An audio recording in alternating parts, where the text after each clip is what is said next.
To this week's edition of Rambler Report. I'm Natalie King. And I'm William Bazone. The Kansas City Super Bowl parade shooting resonates across the country. Loyola alum Gabby Luma is a Kansas City native who was attending the celebration with her family when the shooting broke out. And we talked to her about her experience. It took me a total shock because we were all celebrating and having such a fun day. And then this tragedy happened and really kind of just overshadowed the whole thing.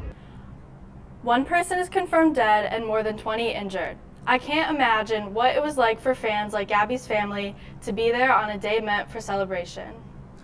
The shooting is reverberating around the country, and Alyssa Suarez talked to students at the Water Tower campus about their reactions. The shooting took place near the end of the Kansas City Chiefs Super Bowl rally. There have been more mass shootings this year so far than actual days in the year. We asked Loyola students how they feel about the growing numbers in mass shootings. Yeah, you live in a country where this stuff is almost, you could read it like sports scores at this point with how many mass shootings we experience. So, yeah, no, I don't think anyone can feel safe, really. It's just one of those fears. It's like getting in a car crash. In the past a decade, it's definitely gotten worse. Like school shootings or any kind of like violent actions in places. Yeah, I've heard a lot more about it in like the past 5 years than ever. It's gonna happen anyways. People don't listen regardless, so they're gonna do whatever they want. So even if you make up a rule, if you come up with a rule saying like, oh, stop this and this and this, people don't care at the end of the day. President Biden released a statement this Wednesday calling for increased gun control. For Rambler Report, I'm Alyssa Suarez. Thank you, Alyssa. She also tells us that some people interviewed were not aware of this shooting and were called for more media exposure. The presidential election is right around the corner, and early voting for the Illinois primary election begins today in the Loop. Voters will be nominating a Republican or Democratic candidate for the 2024 presidential election. The city opened 2 voting sites, which are located on 69 West Washington Street and 191 North Clark Street. Voters are able to cast their ballot until March 19th. Some Loyola students are still unable to access their dorms this semester following flooding over winter break. The flood began on January 15th when a frozen sprinkler line burst in San Francisco and Mertz Halls on Lakeshore campus. The displaced students have been living in off-campus housing. In an email sent to Loyola faculty, the Director of Residence Life announced that the repairs are 98% finished and students will be back in their residence halls next Monday. The Loyola Ramblers have started from the bottom. Now they're here at the top after getting their 5th win in a row Wednesday night against St. Joseph's.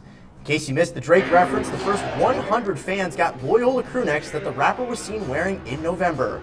The Ramblers played a hard-fought game against St. Joe's and won by a score of 64-59. The Ramblers scored the first 14 points of the game, but the Hawks outscored them 30-15 over the last 13 minutes of the half and led by 1 at halftime. Big threes from Des Watson and Sheldon Edwards out of the break helped propel the Ramblers back in front, and clutch free throws from Braden Norris and Watson helped ice the game late for the Blurs. After the game, head coach Drew Valentine said he was proud of the team's ability to come from behind and stay strong. For guys to fight through those mental, just that mental toughness that you need to win games. I thought our guys showed a bunch of it. The win marks the 10th for the Ramblers in Atlantic 10 play, and they are now tied with Dayton for first place in the league. Speaking of big wins, how about the Loyola men's volleyball team picking up some momentum? The Ramblers have won 3 straight games, including a 5-set match against the 6th-ranked Ohio State Buckeyes last Friday night, and a road win at number 13 Lewis University Wednesday night in a 3-set sweep. The Ramblers have moved up into first place in the MEVA Conference at 8-6 and 3-1 in conference play. I don't know about you, Natalie, but I'm just so excited to watch these teams doing as great as they can. Me too. Coming up, how much love can money actually buy? Find out next. Parents Farm is to rescue animals and educate through their stories. Now, we want to reach as many kids as we can through the animal stories, through their friendships, to show that they're like us. Back to when I was a kid, I was obsessed with animals and would have died to be taken to a show like this. Take a look at him. First of all, you'll notice that he's got sharp claws because he's climbing up on me and they're so sharp.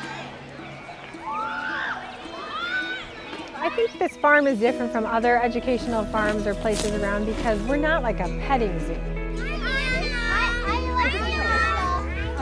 It's a hands-on science class, which you're not getting in a petting zoo type environment. My dream was to work with children and animals, and I was able to make that dream come true. And I want that for all these kids. I want their dreams to come true too. Aaron's Farm. Rescue, sanctuary, advocacy. To find out more about Aaron's Farm and how to schedule a visit, go to aaronsfarm.net or connect on Facebook at Aaron's Farm 1. Welcome back to the Rambler Report, and on Valentine's Day, whoever said you can't buy love?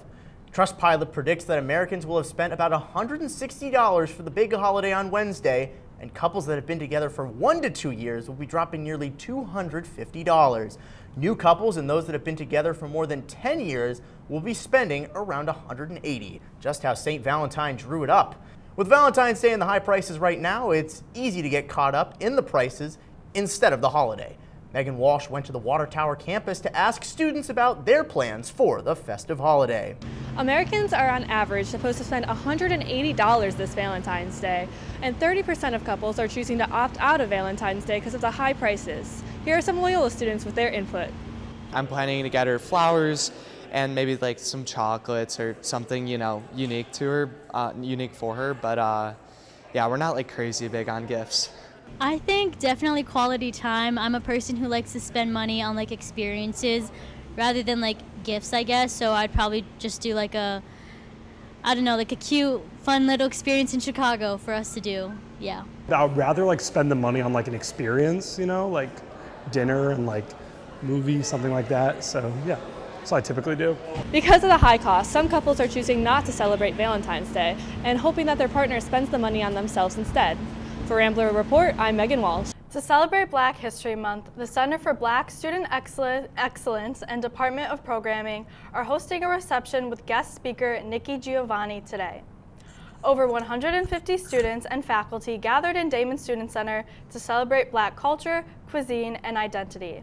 The event featured guests and food from 5 local vendors to highlight the diversity within the Black community. And we celebrate this on campus just to make sure that all of our Black faculty, staff, students, alumni, and friends feel seen, welcomed, and that they have a place of belonging. And this is a day of celebration.